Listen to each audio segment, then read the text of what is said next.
I have four exceptional D-28 style guitars here. I've got a D-28 1941 authentic. I've got a D-28, actually it's a CS BG16, but it's a D-28 style guitar. And I have a D-45 1942 authentic and a D-45 1936 authentic. And this will probably be one of the only times you're ever going to get to hear the 42 authentic and the 36 authentic at the same time by the same player in the same room in the same sitting. It's an extremely rare opportunity to listen to these two guitars back to back. I'm going to play them in an A, B, C, D configuration first. I'm going to start with the 41 authentic, which is in my hands right now. It has a narrow neck, rear shifted expiration. Then I'm going to do the 42 authentic, which has also a narrow neck. And I never could remember if this is rear shifted. Yes, so it's rear shifted. So it and the 41 authentic are pretty comparable. 41, 42 authentic. There's a lot of other differences, which I'm going to talk about at the end of the video. But these two are comparable. Then I'm going to play the 36 authentic. And the reason for that is so that you can then compare the two authentics back to back. Because it'll be the 42 and the 36 authentic. And the 36 is now a completely different guitar. It is a forward expiration, a big, massive 1 3/4 inch neck, and it's got a bigger body. So it's a 45S. It's a bigger body here. So it's going to be a radical shift. It and the 42 are going to be completely different guitars. I really need a 1937 D-28, but I don't have one anymore. So we're going to use the CS BG16 as a stand-in. And this should be fairly comparable. It's a forward X brace, fully scalloped, 1 3/4 inch neck. It has a Guatemalan rosewood back and side, so that's going to be different, but that's okay because the two D-45s are both Brazilian, so we're not really comparing that. We're just kind of having the opportunity to ABC these guitars. What sets this apart from a 37 authentic is it has a large sound hole. So that's going to change it a little bit. But it's still hide glue construction, and it's still it's a pretty good stand-in for a 37. I actually like it better than the 37 I had because the neck is so much better. It's what we got. It's what we're going to use. Okay, it's here. You might as well play it against it. But your real comparison is going to be for the first three guitars, which are bona fide authentics, and you're going to get to see the 41 D-28 versus the 42 D-45, and then the 42 D-45 versus the 36 D-45. When I get done with all that, I will talk about the guitars a little bit more, and then I will spend some time just playing them, just for fun, playing them, see what I think that each one of them sounds good at. So here we go. And I'm going to be doing this live. I'm going to edit it, but I'm going to be doing it live. So I'm going to play this one, and then I'm going to play that one, and then I'm going to play that one, and then I'm going to play that one. I'm going to get the opportunity to have fresh ABCDs every single time instead of playing all the parts on one guitar and then switching to the other guitar. I started doing that a while ago, and I found that I like being able to do the ABCD thing live by myself. So here we go. We're going to start off with the 42, I think. I'm trying to get my hands moist enough to hold onto the pick.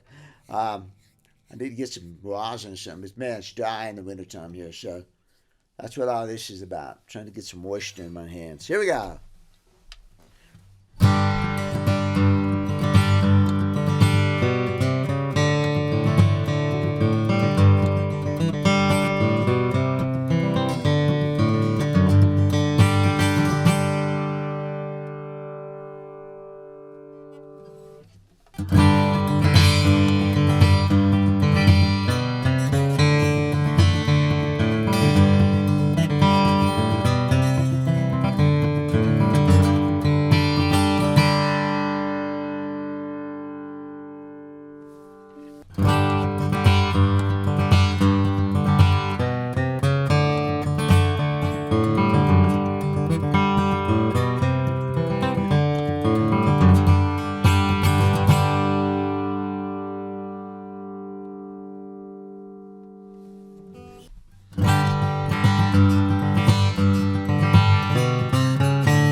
Okay. Observations. Man, I definitely hear some differences as a player when I'm playing these things. Let's start with the 41A first. That's the one we've been playing first. And the first thing I noticed when I picked this one up, probably most of you guys are going to like this guitar best. I can't really fault any of these. What I noticed about this one I pick up is warm. It's got a very classic, rumbly D-28 sound to it. The difference between this one and the 42 D-45 is this one's Madagascar rosewood, and the 42 over here is Brazilian rosewood. I definitely hear, I think, a little bit of that Brazilian, and this is a spectacular Brazilian rosewood for the age. Forget that little, don't worry about that little smear out there. I haven't cleaned this guitar up yet from doing the neck reset, so, but I hear the Madagascar tone in this. I'm used to hearing Madagascar, and it's almost like a mahogany sound. It's not quite as brilliant as the Brazilian. We'll tap the backs on them in a minute. So when I pick this guitar up, the first thing I feel is that it's warm, classic, punchy D-28 sound. There's not a thing in the world wrong with this guitar. This is a really good guitar. When Robert was here a couple of weeks ago and he played them, for the first time I got to hear most of these guitars from up front. And I was astonished at how loud this guitar is from up front. Man, it projects. It blew me out of the room. And I can see where the microphone is picking that up, because when I play the CSBG, I like it better in my face. It throws a different sound up in here, but when I was listening to it, it was quieter. And people have commented on that before, and I'm like, you're crazy. You know, this thing, the CS is like in my face. So as an audience, I definitely heard the what everybody raves about on this guitar. I picked this guitar up, and it is immediately comfortable, which is something I think I've said about it all along. It's a very friendly guitar. It's very comfortable. The bridge pins are down low, which I'm going to comment on some of these other ones, and everything is just right there. I wish the neck was just a smidgen bigger, but it's not. It's still pretty good. I pick it up. It feels comfortable. It is the classic D-28 sound. I mean, you cannot go wrong with the 41 on authentic, except for the fact that the binding comes loose all the time. I think I replaced you would consider 1, 2, 3, 4 sets of binding, front and back on each curve. I've repaired 3 of them.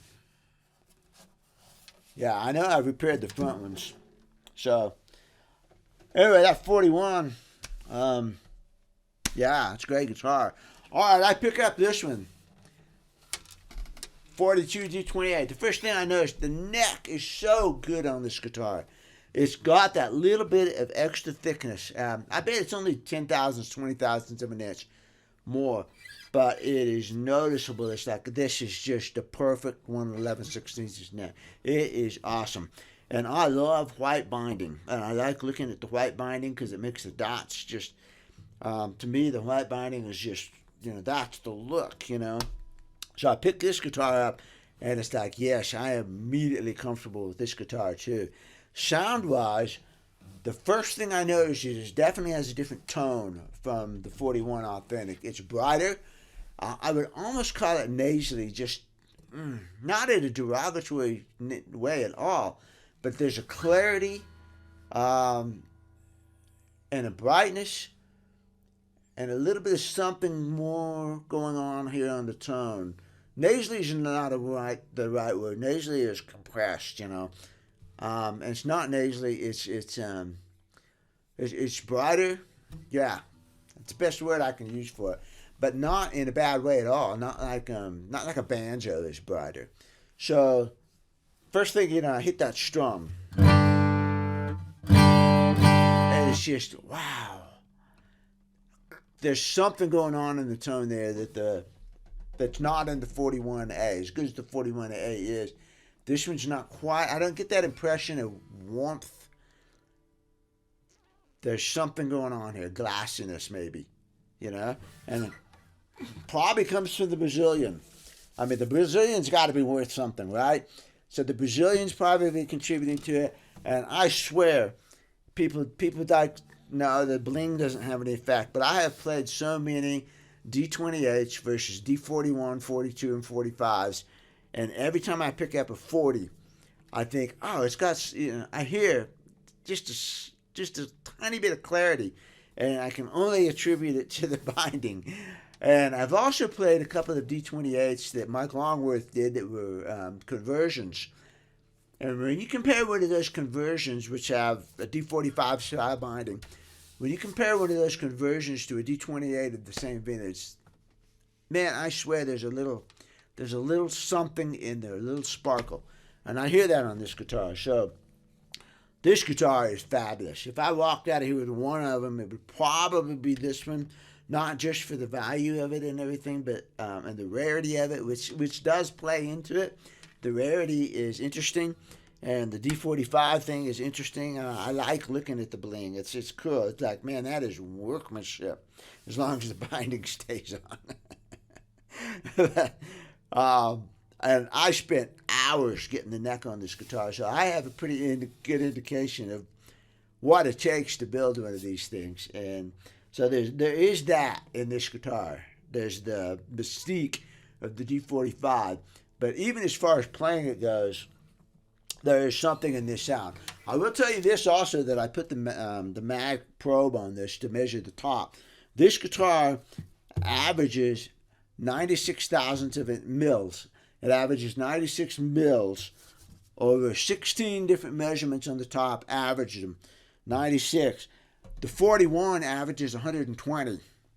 So the 41 has got a thicker top. And I think that's where you might be hearing some of the warmth. The difference in the tone is coming from a thicker top. It carries the sound different. And in a way, like if you were to make this top even thinner, eventually you're going to have a banjo. You're going to have that really super, super thin, that sound. And so this kind of approaches the banjo sound in a way. So some of the sound is probably coming from that thinner top. I don't, it's all a combination of factors, but there's something in this sound that definitely is different from the rest of them. But the trebles are great on this thing,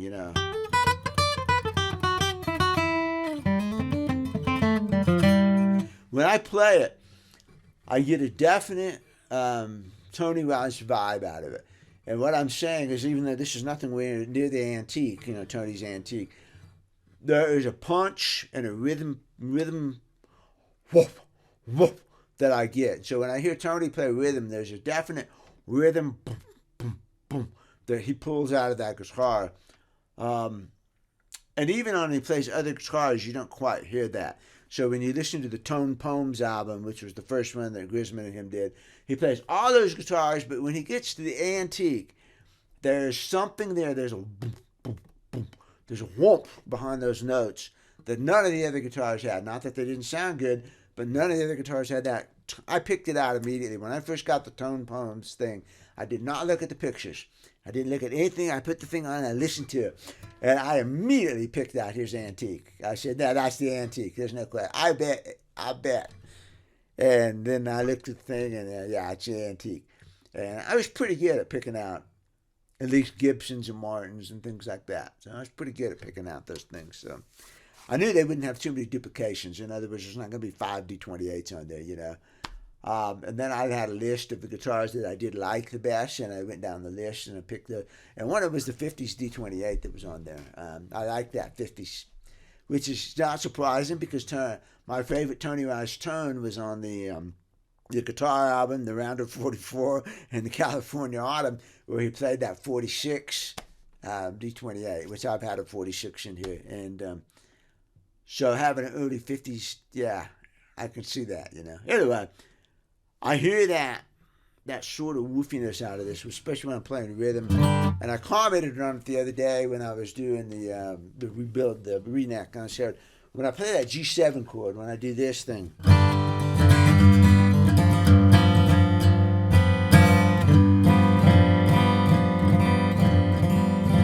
there's that mid-range, almost fuzziness, but it's a percussion thing going on there.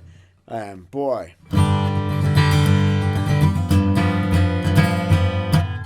Yeah, there it is. So I get a definite Tony Rice vibe out of that, which for me, anyways. Well, anyway, this this is a great guitar. Great guitar, not just because it's a 45, you know, but it all by itself, it's a terrific guitar. So, all right, now the 36. The 36 is honestly my least favorite of the bunch, and part of it is the body size. The body is bigger across here. The bout is bigger than the other guitars. It's going to be hard to show you, but let me bring this one back up, and maybe you can see the depth size in here. When they were sitting up against the wall over there, I had them all lined up against the wall, and you could definitely see that this one has a bigger lower bout. You can see this coming out here and that sort of thing, and it's just a little bit uncomfortable for me because I'm small, and I can feel this just a little bit. It also has a great big, massive, huge neck, which is uncomfortable to me as a lead flat picker. It's not bad if you're playing, like I said before, you're playing rhythm and you're in this position and then this position and you're there. But when you're playing lead up and down the neck, it makes my hand expand like this, and I don't like that feel. So this is the least comfortable guitar for me. It's the one I least like to play, but it's got a good sound to it. And when you play, I think especially like when I played the E chords. This is a monster of a guitar with the forward X bracing and all that heft and the body size. It has got it's got a power to it that none of the others do. All the others are kind of bright sounding, and this one's got a roar. This is a dreadnought. It's got that kind of thing to it. So I'm not slamming this guitar, but I'm just saying it's my least favorite of the bunch. Even though it's spectacular, It's Brazilian rosewood, and it's not quite as, this is later guitar than the 42, so the Brazilian on this is not quite as nice as far as being quarter-sawn. It's got a nice figure to it, and, it's Brazilian rosewood. When we got the 42, I opened it up and I said, whoa, that, I'm trying to get the glare out of it, man. The cameras really pick up the glare. And if you don't, then you can't see the figure in it. But it's just a deep chocolate, really nice quarter-sawn Brazilian rosewood.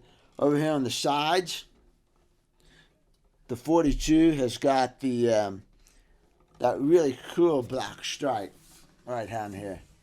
That to me, a Brazilian rosewood guitar ought to have that, because that is so characteristic of Brazilian rosewood, having that black stripe down here. If you look at Carter Stanley's guitar, some of the old Stanley Brothers pictures, he's got that black stripe on that guitar, and that is just so cool looking. The Brazilian on the 42 is really, really nice.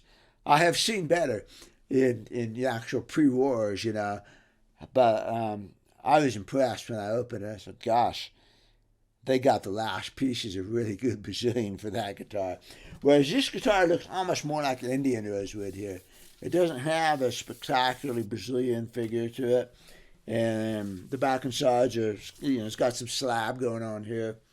I'm being very critical here. It's still Brazilian rosewood. Still Brazilian. Let's tap on it real quick. Oh, let's get to the, let's do the CSBG, and then we'll go around to tap them, so all the tapping will be consistent. All right, the CGBC, the Bluegrass 16. First thing I noticed, I picked this up, is like the 41. This is immediately comfortable for me, which is something I've noticed right from the beginning when I very first played this guitar. It's immediately comfortable. The neck is the MLO neck, which a lot of people hate, and I just raved about this neck. It just was so good. It is the polar opposite of this 36A. It's a slim, very even taper, so it feels almost exactly the same here and here. And so when you're moving up the neck like this, it's the same here as it is here. And it's so comfortable for me, and it's just immediately comfortable. The string spacing is comfortable, and everything about this guitar is comfortable. Playing it, what I notice right away is the boom that it puts up in my face. And that's because of the large sound hole, which causes to lose a little bit of projection. But when your bandmates, everybody around you will hear it. If I could put this microphone up above me, you would hear more of what I hear as a player. And it's just a very, very satisfying guitar to play. Since I can't afford the 42 authentic, this would be my first choice. And I would take this over the 41, even though everybody likes the 41. It's because this neck is just so comfortable for me. It's got a little bit more room for those cross-pick and stuff like that. And this neck is just, yeah. Yeah, this guitar, this is the one I would take if I had to buy one. Yeah, let's put it that way. When I play it, yeah, it's open. It's got an openness to it, and that's large sound hole thing again.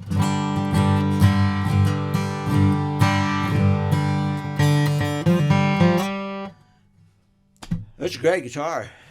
This one, Guatemalan rosewood. It's the only Guatemalan rosewood in here, and it's the only one I've ever had in here, as a matter of fact. I don't think the rosewood on this is particularly eye-appealing. I kind of squirrely, because it's got these swirls over here, and the grain's just kind of running all around the place. It reminds me a lot of the way most of the Honduran rosewood looks. Honduran was a really popular back and sides, especially among small builders. It's got a great sound. I have seen more cracks in Honduran rosewood than any other rosewood ever. But this reminds me a little bit of Honduran rosewood in the way it looks. And it's just a chocolate brown. It's kind of bland. It's not particularly striking, but it sounds good. And that's the main thing. I love the top on this guitar. The top has got this just beautiful top. It's got this gorgeous color on it, and we put a dark pickguard on it. And so the top is very visually appealing to me. It has the white binding, which I love on a D-28, and so that's my favorite if I had to buy one. All right, let's tap some here. Let's tap. We'll do them in the same order, because then we can compare the two 28s that way, and maybe I'll come back and do the Guatemalan versus the Madagascar rosewood. Maybe I'll do that again at the end so you can see it. But this is Madagascar rosewood. Listen to the tap tone on this. Braces.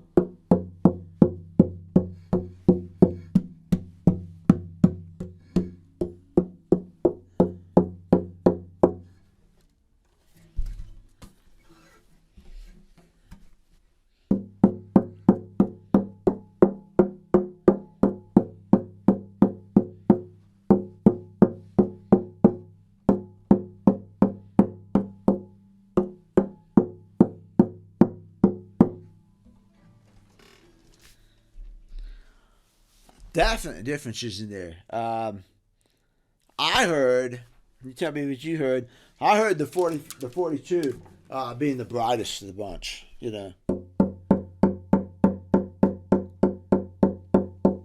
as opposed to the 36.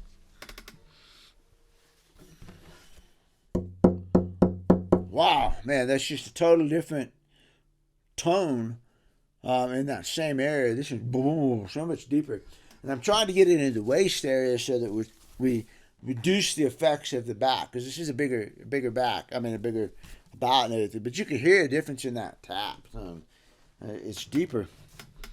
And then the Madagascar over here was clean.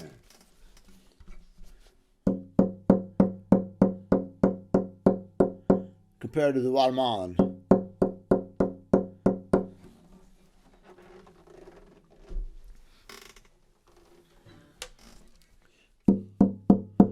That's deep. You know, that's much more like that 36 to me. All right, you guys tell me what you hear though. But just sitting here tapping on it myself, that's what I hear, and I think that's reflected too in the overall sound of the guitar. I mean, the back and sides make a difference, and you can hear that. See if you don't hear that top tone reflected a little bit in the overall tone of the guitar. The back and the sides are a reflector, basically. They do move some. They're like a pump reflector. But the sound will hit the back and reflect off of it. So they do make a difference. You tell me what you think on that. I'm just telling you what I think sitting here playing them. So I got to find my pick now. All right, we're going to just play now. And I'm going to put a capo on. The one song without the capo and one with the capo. And just see, playing the guitars, you can hear them. I think a tune's to play, so who knows what's going to come out.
I'm probably listening to the guitar.